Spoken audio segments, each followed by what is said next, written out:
Gedung pertanahan kebakaran. Apa mau hilangkan bukti arsip dan pengalihan isu pagar laut?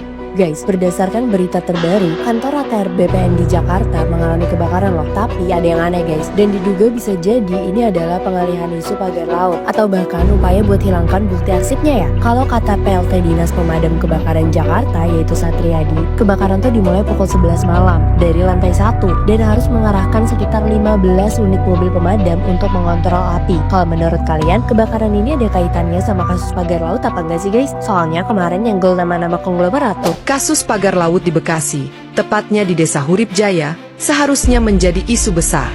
Namun, berbeda dengan kasus serupa di Tangerang yang menuai banyak kritik, kasus di Bekasi ini justru sepi dari protes, terutama dari kader-kader PDIP yang biasanya lantang bicara soal kedaulatan negara. Ternyata hal ini karena lahan dengan SHGB di kawasan ini dikuasai oleh PT Mega Agung Nusantara, MEN, dan PT Cikarang Listrindo, CL. Yang menarik, PT MEN adalah anak perusahaan PT Modern Realty yang dikelola oleh keluarga Charles Honoris, politisi PDIP. Ayahnya, Luntungan Honoris, memiliki peran besar dalam bisnis ini. Jika melihat pola yang terjadi, ada kesan bahwa tekanan hanya muncul ketika kepentingan pihak tertentu terganggu. Ketika pemiliknya adalah pengusaha dengan afiliasi kuat ke PDIP, seperti keluarga Honoris, semua pihak mendadak diam. Tidak ada protes keras dari tokoh-tokoh PDIP seperti Adian Apitupulu atau Deddy Sitorus yang biasanya paling vokal dalam isu-isu kedaulatan. Apakah karena yang punya masih satu lingkaran kekuasaan? Untuk membongkar benar-benar ini tidak hanya di Tangerang, tapi di Bekasi, di Surabaya, sampai di Lampung. Ini agenda besar. Ini adalah sebuah gerakan keserakahan ketamakan para oligarki dan agen-agen yang masih bercokol di kabinet, bos. Joso juga Ya berarti bisa katakan ini sebagai pembangkangan dari presiden. ya pembangkangan, makanya itu ada statement Prabowo, Ada raja kecil. ada raja kecil, Iya. raja kecil yang coba melawan. Makanya tadi saya bilang kesimpulan saya melihat kayak gini, ini adalah cipta kondisi agen oligarki, ya kan, melakukan perlawanan bersama antek-anteknya itu siapa? Yaitu birokrasi hitam. Ribut-ribut lagi orang harus masuk pakai paspor ke PIK. Itu kejadian loh. Di ruang eksklusif. Jadi ruang eksklusif, jadi kesannya setelah ribut-ribut masuk pakai paspor, kemudian ada seolah-olah tentara PIK, polisi PIK, bawa senjata, baik di lautnya maupun di daratnya. Setelah viral, baru tenggelam semua, lari kabur, hilang.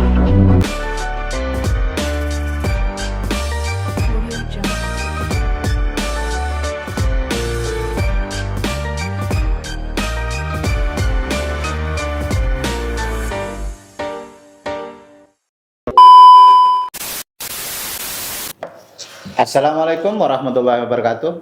Waalaikumsalam. Salam sejahtera untuk kita semua.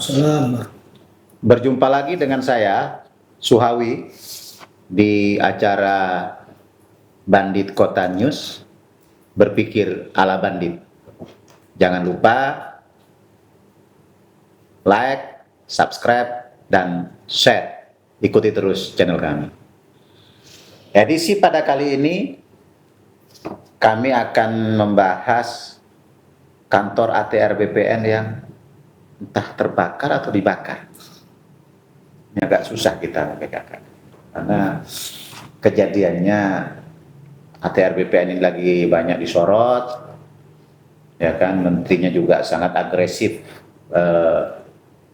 menjalankan program-program yang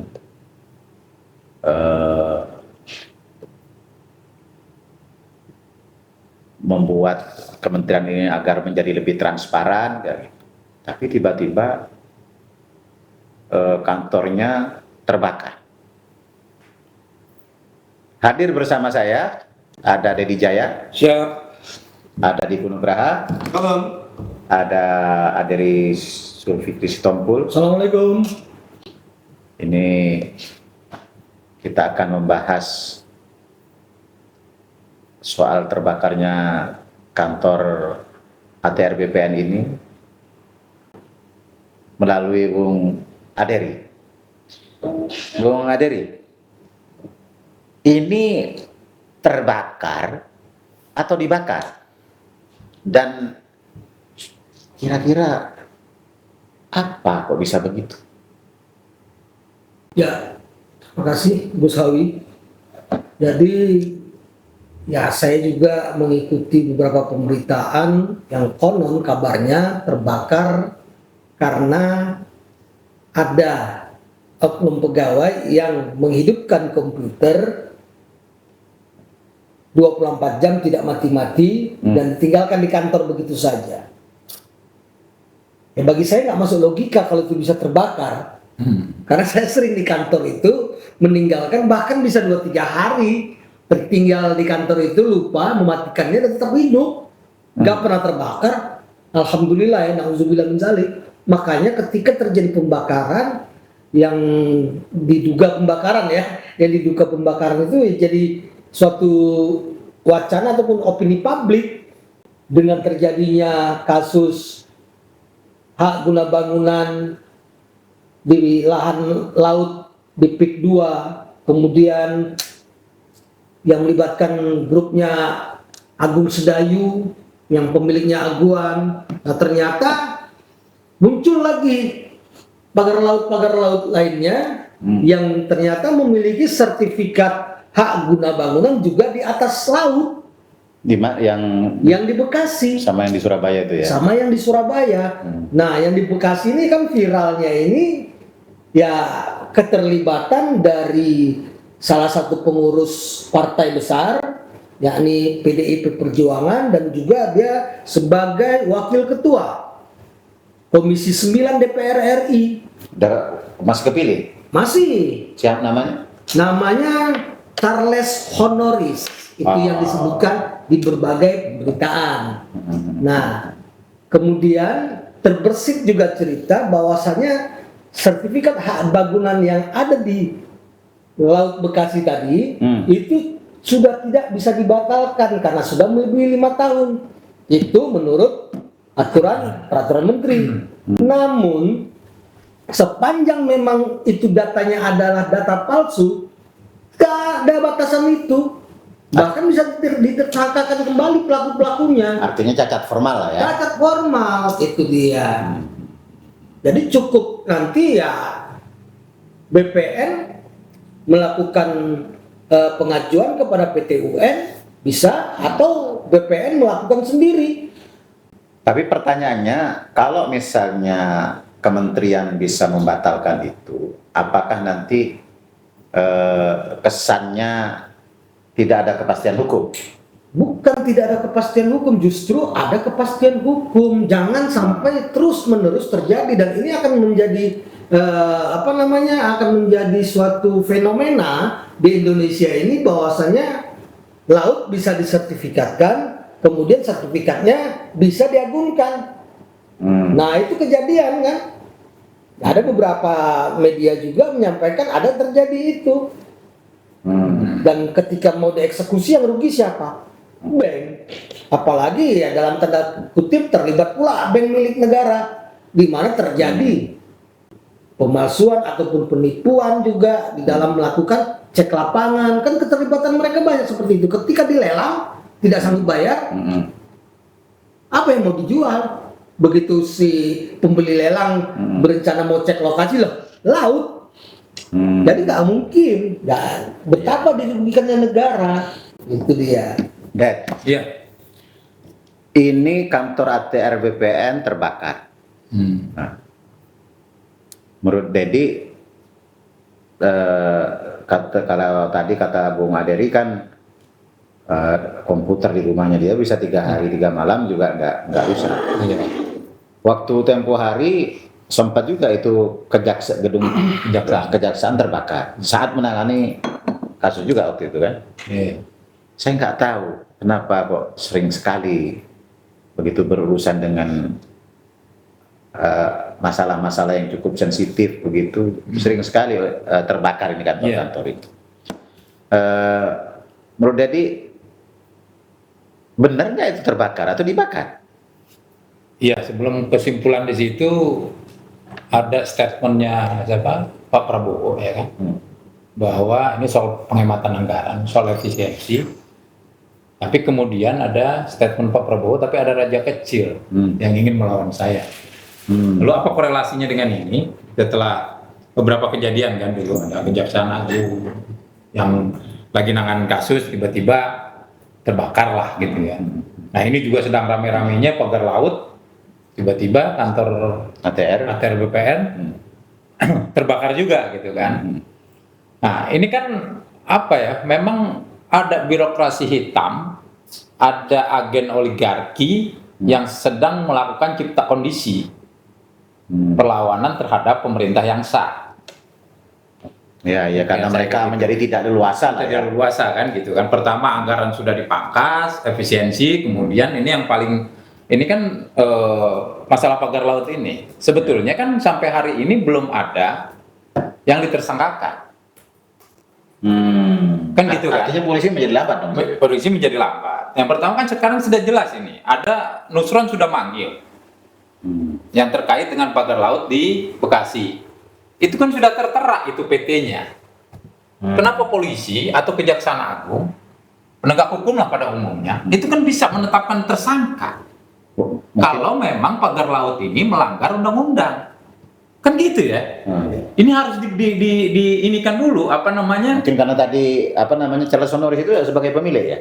Ya, sebagai Iya, komisaris, komisaris, pemegang komisaris saham PT. utama di Jadi, PT MA. nah itu kan ini kan keterkaitan ke sana ya. Maksud saya tuh ini harus diambil dulu kesimpulan apakah pagar laut ini melanggar hukum, melanggar undang-undang atau tidak. Kan gitu ya. Kalau secara simbol Komisi 4 Bu Titi itu sudah masuk ke wilayah areal itu di PIK sana bahwa menyatakan perang, artinya jelas. Ini kan nggak lagi abu-abu. Kok laut dipagar? Kan kira-kira gitu. Berarti kan ini melanggar undang-undang. Penertiban HGB mau itu tahun berapa atau berapa, mau periode siapapun, berarti kan itu melanggar undang-undang. Nah, ketika sudah melanggar undang-undang, melanggar hukum, penegak hukum kan harusnya langsung bisa menetapkan tersangka. Oh ini loh PT ini loh. Kalau kita lihat kan luar biasa bos, di Bekasi itu ada datanya sekitar 72% itu PT MAN Pak. PT MAN yang punya Yang ada kaitan dengan Charles ini. anggota DPRD, yang Anggota DPR DPR dari Itu 72%. Bayangkan. Nah, ini kan langsung bisa ditetapkan, udah jelas kok. Ada siapa sih yang pemilik HGB-nya itu? Kan gitu kan? Kan mudah sebenarnya penegak hukum ini untuk menetapkan tersangka itu. Kalau tidak ada pelanggaran hukum, Nah itu kalau tidak ada pelanggaran hukum untuk apa perang itu? Untuk apa maksudnya ini kan gitu kan? Ya. Kan ini ditelisik dulu nih. Kenapa sih pagar laut ini diperangi lah kira-kira, dibongkar, dihancurkan kan kira-kira gitu. Nah, apakah ini melanggar undang-undang? Undang-undang yang mana? Kan gitu kan? Melanggar hukum yang mana? Kan gitu. Nah, ketika ini udah ada keputusan, ya sudah, kan simpel sebenarnya. Ini jangan yang terang dibikin abu-abu lagi, kira-kira gitu loh. Nah, ini kalau menurut saya hari ini memang kalau dilihat ya pola kayak gini, ini ada cipta kondisi dari agen-agen oligarki ini melakukan perlawanan. Nah, mereka berkoalisi lah dengan para birokrasi hitam. antek dan kaki tangan mereka yang ada di birokrasi lah ya. Kira-kira begitu.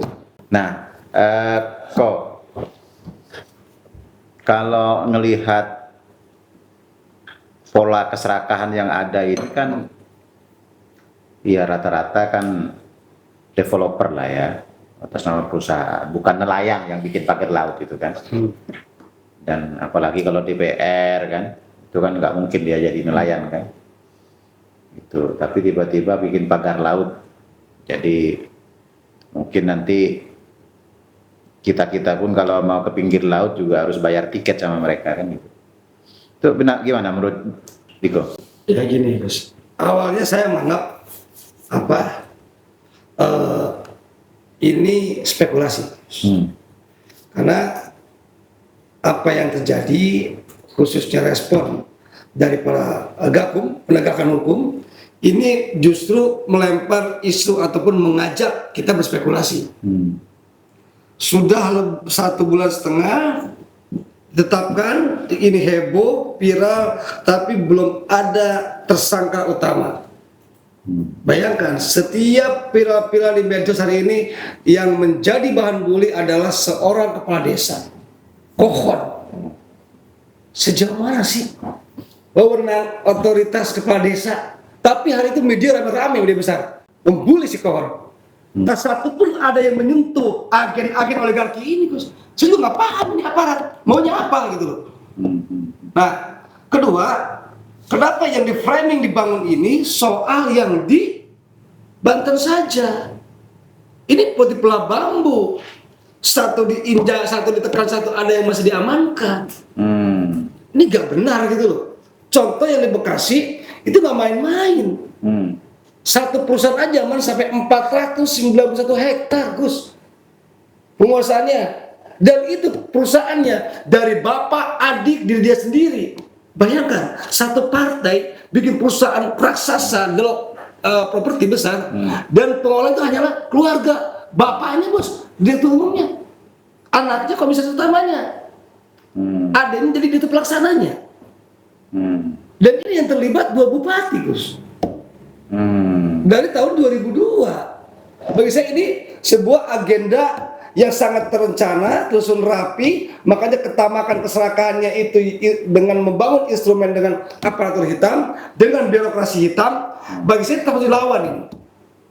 Nah, ketiga, ini pembakaran ataupun kita spekulasi ya. Ini bukan peristiwa pertama. Ada 3 peristiwa besar pembakaran kantor yang disinyalir adalah menghilangkan dokumen dan arsip-arsip negara. 1 terjadi di Kejaksaan Agung. 2002 terjadi kebakaran di gedung cyber loh. Ini pusat sekuritas. 3 kebakaran di ATR. Dan setiap kita amati, kenapa kebakarannya hanya di lokus tertentu? Yang disimpannya data-data berkaitan dengan dokumen yang lagi viral, maupun di kejaksaan, di gedung cyber, ataupun di ATR BPN. Walaupun kemarin Nusron, Menteri ATR bermain aman, oh ini tidak berkaitan dengan data aman, saya yakin itu masih kamuflase. Kita akan kejar terus. Betul nggak bahwa dokumen itu masih aman berkaitan dengan isu ini? Saya masih ragu. Contohnya hari ini kan tidak bisa dibongkar ke kejaksaan itu karena hilang. Ya kan sebenarnya tidak harus terbakar. Iya. Terus tapi kan yang penting itu birokrat hitam ini, kan sederhana saja, butuh alasan untuk mengatakan bahwa berkasnya hilang. Ya. Karena ada kebakaran kan gitu aja. Jadi nggak harus hilang. Iya, jadi saya hari ini mensupport kembali kepada harapan kami ke DPR, sosial Komisi 4, itu ada Bu Titi yang sudah memprakarsai, walaupun kemarin ada sedikit prosedur salah menggunakan AL Angkatan Laut, harusnya polisi dulu. Saya nggak tahu di mana misi nih antara Bu Titi dengan Kapolri kepolisian, tiba-tiba langsung membawa rombongan TNI Angkatan Laut untuk eksekusi. Saya tetap mendorong di sini Komisi 4 hari ini yang bisa mewakili kita semua untuk membongkar mendorong terus ini. Tidak hanya di Tangerang, tapi di Bekasi, di Surabaya, sampai di Lampung. Ini agenda besar. Ini adalah sebuah gerakan keserakahan ketamakan para oligarki dan agen-agen yang masih bercokol di kabinet, bos. Kita tahu kan 2000 kemarin Menteri Investasinya sekarang jadi menteri apa? Dulu wakil menteri di BPN sekarang jadi menteri apa? Bos, pemainnya, agen-agennya, oligarki keserakahan ini yang merusak ini masih bercokol di kabinet ini. Saya minta tetap kita sebagai gerakan civil society ya, bahwa harus ini disuarakan, harus ini dikampanyekan, dan kita tidak boleh berhenti dengan situasi apapun, kebakaran lah apalah. Kita tidak mau lagi terjebak dengan anasir-anasir jahat. Kita nggak mau lagi terjebak dalam alihan-alihan dengan isu baru. Ini adalah hukum menjadi panglima di sini. Silakanlah, mau polisian, mau kejaksaan, mau KPK. Intinya mereka bertiga harus berdiri tegak di sini. Jangan kucing-kucingan dong. Mereka tahu bos, agen-agen masih bercokol di dalam. Oh kita aja yang di luar tahu kok, walaupun hanya selintingan isu, opini. Apalagi mereka pelaksana, bos. Ya tolonglah, kita akan terus ini menegakkan keadilan bagi masyarakat, dan kita mendukung penuh terhadap kebijakan Prabowo, ya kan, dari efisiensi, pemberantasan korupsi, pemberantasan mafia, sampai hari ini memberangus para birokrat hitam. Kita dukung penuh, full demi Indonesia maju. Enggak, kan sebenarnya begini ya, kalau kita lihat. Katakanlah itu dibakar atau seperti apa. Ini kan jelas dokumen negara ada. Pasti ada di sini. Pagar laut itu kan, yang sudah berbentuk HGB, yang sudah berbentuk SHM, itu kan jelas pemainnya. Kalau mau ditersangkakan itu udah jelas. Jadi nggak ada alasan. Nggak ada alasan gitu. Soal will aja ya. Ini kan kalau will. Makanya ini pagar laut ini melanggar hukum atau tidak? Kalau memang melanggar hukum itu udah jelas loh. Nih misalnya kita punya tuh HGB di situ kan 100 meter lah kira-kira kan. Yang kita punya ini kan melanggar nih, Bos. Iya. Itu kan udah bisa. Lu terlibat aktif atau tidak? Kalau misalnya sampai 72% itu kan pasti terlibat aktif, Bos. Iya. Jadi Mudah gitu loh, langsung menetapkan tersangka itu kan sebenarnya yang awam saja cara hukum kan gitu ya. Mudah gitu loh. Ini penyerobotan lahan. Nggak usah di laut lah kita bicara kan. Ada orang nyerobot lahan yang bukan punya haknya. Tiba-tiba dia bikin. Keluarlah itu kan. Kan mudah dicari. Oh ini nih yang nyerobot lahan gua nih. Kan kira-kira gitu kan. Kita bermodal girik aja bukan bisa menang. Kan gitu kira-kira. Apalagi ini udah dikeluarkan oleh menteri-menteri sebelumnya kan. terbukti di laut. Iya, ini kan maksudnya bukan wilayah abu-abu lagi. Ini sudah wilayah udah hitam putih, Bos. Ini loh PT yang dipanggil sama yang khusus di Bekasi ya. Belum yang di Tangerang juga kan ada jelas itu. Ada. Siapa pemiliknya, siapa ininya itu kan polisi tinggal tetapkan saja. Kan sudah kelihatan kok. Sudah Kalau di Bekasi kelihatan. itu ada 3, ada Iya. PT Tunas, ada PT apa namanya? Man ya. Eh, Oh yang di Sedayu ini. Agung Nusantara. Agung Nusantara. Man, ada PT Cikarang Listrindo. Itu. Sutanto Joso juga Ya sebagai berarti bisa pemiliknya. katakan ini gitu. sebagai pembangkangan dari presiden loh. Ya pembangkangan, makanya itu ada statement Prabowo. Ada raja kecil. Ada raja kecil. Iya. Raja kecil yang coba melawan. Makanya tadi saya bilang kesimpulan saya melihat kayak gini, ini adalah cipta kondisi agen oligarki, ya kan, melakukan perlawanan bersama antek-anteknya. Antek-anteknya itu siapa? Ya itu birokrasi hitam. Ya lengkap lah mulai sampai desa macam-macam. Ya kan gitu loh. Ngeri loh. Dar, saya itu begini, laut ini kan dikuasai oleh negara, Ya, ya kan, bukan oleh PT dan bukan oleh individu. Betul.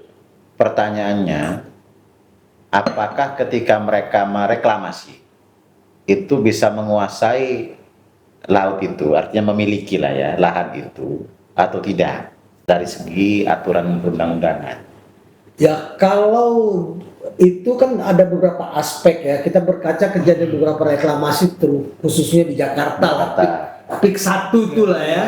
Yang awalnya tuh rame banget ributnya.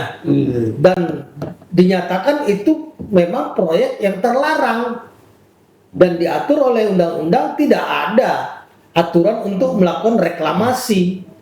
Karena perlu kajian Karena segala perlu macam. kajian dampak lingkungannya, dampak sosialnya terhadap masyarakat sekitar.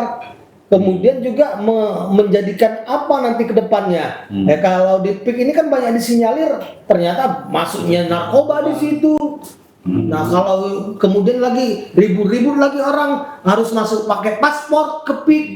Itu kejadian loh. Jadi ruang eksklusif kan. Jadi ruang eksklusif, jadi kesannya setelah ribu-ribu masuk pakai paspor, kemudian ada seolah-olah tentara PIK, polisi PIK, Senjata ya. bersenjata, baik di lautnya maupun di daratnya. Setelah viral, baru tenggelam semua, lari kabur, hilang.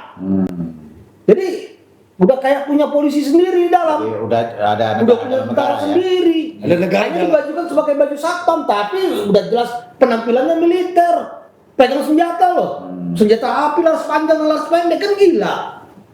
Apa-apaan ini? Begitu digebuk dengan pemberitaan, pada kabur. Dibilang lah itu tidak jelas, hanya senjata mainan replika. Apa itu? Nah ini bakal kejadian. Gitu loh. Ya, iya. Nah, untuk kejadian berkaca dari PIK 1, maka PIK 2 ini dilengkapi lah dengan fasilitas seluruh angkatan yang ada. Iya. Seolah-olah diamankan oleh angkatan yang ada, kan aneh. Ya kan kejadian ini kan 10 tahun terakhir nih Itu belakangan. dia. Kan gitu kan. Yang dimasukkan sama Prabowo Raja kecil ya harus dicikat sama penegak hukum gitu loh. Nggak perlu pandang bulu, mau dia merupakan oknum menteri, Iya. mau oknum apapun itu namanya, aparat penegak hukum. Gimana kalau yang lawannya raksasa seperti Sembilan Naga? Ya sikat. Dicikat. Gitu loh. Pemirsa, negara ini diperjuangkan bersama dan sudah sepatutnya kalau negara ini untuk kita semua, bukan untuk satu golongan, bukan untuk satu kelompok, apalagi sekumpulan orang. Karena itu, keadilan itu harus diperjuangkan dan dijaga agar adil bagi semuanya. Kalau salah, ya dia harus diproses. Kalau benar, harus dibilang bahwa dia benar. Termasuk urusan reklamasi ini. Dan sudah waktunya negara ini berhenti bermain di ruang abu-abu atau ruang-ruang gelap. Transaksi-transaksi gelap yang tidak jelas hasilnya ini untuk negara atau untuk kelompok atau untuk kantong pribadi. Kalau untuk kantong pribadi, saya juga punya kantong. Karena itu, baik yang terlibat di Banten, di Jawa Timur, maupun di Jawa Barat, di Bekasi, ini harus diusut dengan benar. Apakah terjadi penyimpangan dalam prosesnya atau secara prosedur, dan apakah terjadi pelanggaran hukum secara material. Itu harus disampaikan ke publik. Dan yang paling penting, kalau memang soal reklamasi terhadap pulau-pulau kita ini menjadi kebutuhan, maka sudah sepatutnya dan sudah seharusnya segera dirumuskan regulasinya. Misalnya, kayak Pulau Natuna, perlu dan layak direklamasi misalnya. Diputuskan, kayak gitu aturannya seperti apa, regulasinya bagaimana, pendapatan negara seperti apa, ngurusnya kemana, begitu. Sehingga negara ini punya kepastian, punya kewibawaan, dan punya kedaulatan bagi semuanya. Sekian, Bandit Kota News. Sampai ketemu pada edisi berikutnya. Bongkar reklamasi.